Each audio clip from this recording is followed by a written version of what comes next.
All right. Well, hello, everybody, and welcome to the final installment of the 2023 season recap for the teams that we've been doing.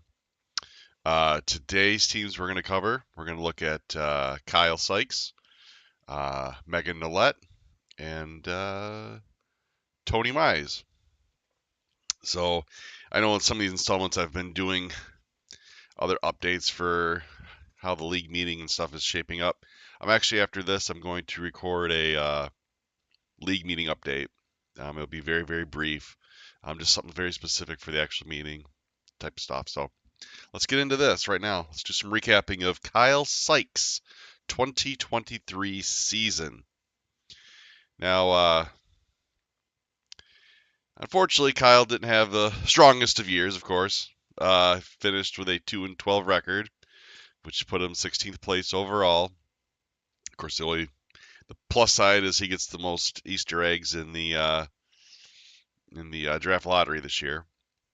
As far as points scoring and points against, he scored 13,305 points, which put him 16th place for that category. And points given up, 19,945, which put him also in 16th place. So I guess he was the lowest scoring team, and he was the most scored on. As far as close games, he only had one close game, and that was his very first game of the year. He beat Liam by 87 points. And he did beat Megan. That was a rather large victory. Unfortunately, after everything else, it was kind of downhill for him. But I know he made some moves during the season to get him some extra picks in the draft. Sometimes I know owners, when they see their seasons kind of going away, slipping away from them, it's time to prepare for next year. And that's what he did. And could work out for him. He's got his own draft lottery pick, of course, which is the most Easter eggs in our basket. And then he has JB's pick, which will be the fourth most Easter eggs in the basket. So there's a chance he gets 1 and 2 overall pick.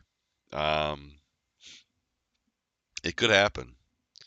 As far as his potential keepers, we looked at his rosters as kind of the best we came up with. Of course, this could change. Kyle does like doing trades. I could see him making some moves in the off season. But we're going to go with what we got. So we're going to start with running back Tyler Algier, wide receiver Mike Williams, quarterback Bryce Young, wide receiver Jonathan Mingo, and kicker Jake Moody. These aren't, unfortunately, Bryce Young, we don't know we're totally getting. His rookie season wasn't great. Situation Carolina wasn't great necessarily either. They've made here we are, start of the actual NFL free agency period, so they're trying to hopefully work themselves into a better position. Jake Moody is a decent kicker. Tyler Algier, of course, he runs with Bijan Robinson in Atlanta, but Algier does get enough carries to at least, the way I look at this roster, what he's got, these are depth role players. Mike Williams could still be a starter for him, of course. Bryce Young, I think he'll draft another quarterback. And Bryce Young will be his backup, potentially. And then same with, Mingo. I see more of a backup position on his roster. He's got high enough draft picks where he can really fill in that starting offensive lineup. So we'll see what he does. We'll see what he does in the draft lottery. So best of luck to you there, Kyle. And best of luck in if you do any trading or whatever. So there's definitely teams that you can try to pick from, for sure. Being this is a 5-keeper year, there's going to be some teams that are extremely loaded that are going to have players to give up. So we will now move on to Megan. Now, Megan had her best season since she's been with us. And actually, she had the best season in her franchise's history as well. She won, so she had a 10-4 record, finished fifth place overall, and won her division, which actually was the first for her franchise as well, first time division winner. Points scored, she scored 17,430 points, which put her 11th in scoring.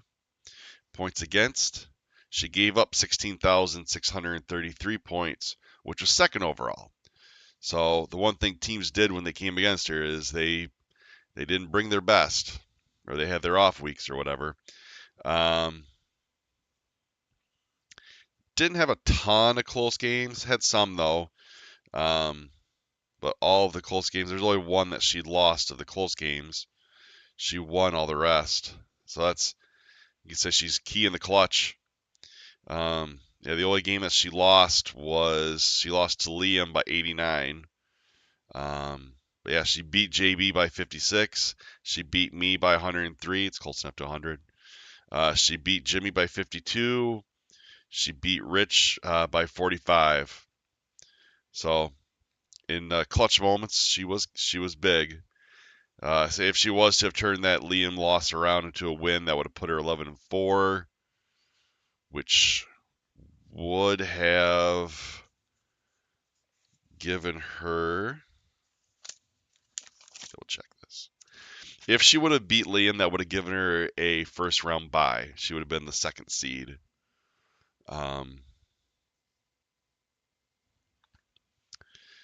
So as far as her keepers go, we looked at her roster. She has some options. She really did have some options.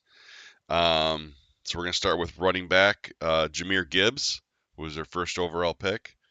Running back Nick Chubb, he got hurt this year, comes back. He's obviously one of the top running backs in the league. We also think she might keep running back James Conner. That could be all dependent on if he stays in Arizona or what happens with that situation. Wide receiver Kelvin Ridley, and tight end Kyle Pitts. Her other considerations for keepers, she actually has some pretty decent ones. Wide receiver Tyler Lockett, wide receiver DeAndre Hopkins, wide receiver Christian Watson, and quarterback Anthony Richardson. If I was going to really look at what would be the switch out, maybe Christian Watson actually over Connor. Could make the case for Anthony Richardson as well. You know, he was a rookie, got hurt pretty quickly. There's a lot of quarterback options out there. I think she could hold off on that. But of course, that's her choice. Tyler Lockett just redid his deal in Seattle, so he's gonna be there for a little bit. So he's always a strong player for Seattle. But Watson's young. Watson's coming on, so that might be the switch out. But otherwise, that was the five that we had for Megan. We look at her team right now. Regardless of if, let's say the four that I'd mentioned that I think are locks, and then if she went with Connor or Watson or Lockett or Hopkins or whatever for that fifth play, got a solid nucleus there to start with. Build off that with the right quarterback, and add some receivers, and of course the rest of the individual defensive players we have to add, all those types of things. Megan's going to be a contender going forward, I think. So definitely a good job, Megan. Congratulations on your division win. And finally, our very final person we have to go over is Tony Mize. Tony finished the regular season with an 8-6 record. He secured the 6th wild card spot. However, he turned that into a league championship. So he, of course, finished first place overall. Won his second league championship with us. Point scoring, Tony scored 20,372 points, which was first place overall in scoring. Points given up, 18,430 points, which is 11th place overall. So I guess you could look at that's a lot of why he was probably 8-6 in the regular season. On weeks, because I know he had some weeks where he had just massive killer weeks as far as point scoring, and then sometimes that'll come down, of course, on you. So, well, he slipped in there. He really did slip in there, but he made the best of it. So, as far as close games, he had a 37-point loss to Anthony. He beat Ritz by 65. Had a 15-point loss to Greg. He beat JB by 49, lost to Ritz by 32, and lost to Anthony by 15. So if you just take those losses, one, two, three, those four really close losses there, you turn them into wins. All of a sudden now he's got a 12-2 record. So anything can happen in this league, As far as his keepers, he has a lot of choices. He could be one team that you could see teams definitely trying to look to pick the bones apart, I guess. Whatever the 5 he doesn't keep. But here's where we look at his potential 5 keepers. Quarterback Justin Herbert. Running back James Cook. Running back Isaiah Pachinko. Tight end Sam Laporta. And wide receiver Puka Naku. Other considerations. Wide receiver Quinton Johnston. Wide receiver T. Higgins. Wide receiver Keenan Allen. Wide receiver Tank Dell. Running back Keaton Mitchell. Although I think with some recent developments in Baltimore, that one may have kind of slipped down a bit. And because he won his second league championship in our league, actually, I guess he won his second league championship, and his quarterback won his second league championship in this league, Joe Flacco. I put him on there just as kind of a little giggles there for Tony. But you can say Joe Flacco really was the reason Tony won this whole thing. I mean, he lost Herbert, and he was able to pick up, Joe Flacco, who in real life literally just came off the street and started playing for Cleveland and got them to the playoffs. Well, Joe Flacco did the same thing for Tony. So, yeah, congratulations, Tony, on your 2023 championship season. And that will wrap up all of our recapping of the 2023 teams. Overall, I think it was a good season, and we look forward to seeing everyone at the league meeting here on March 23rd. So with that, going to wrap it up, and thank you for watching, everybody.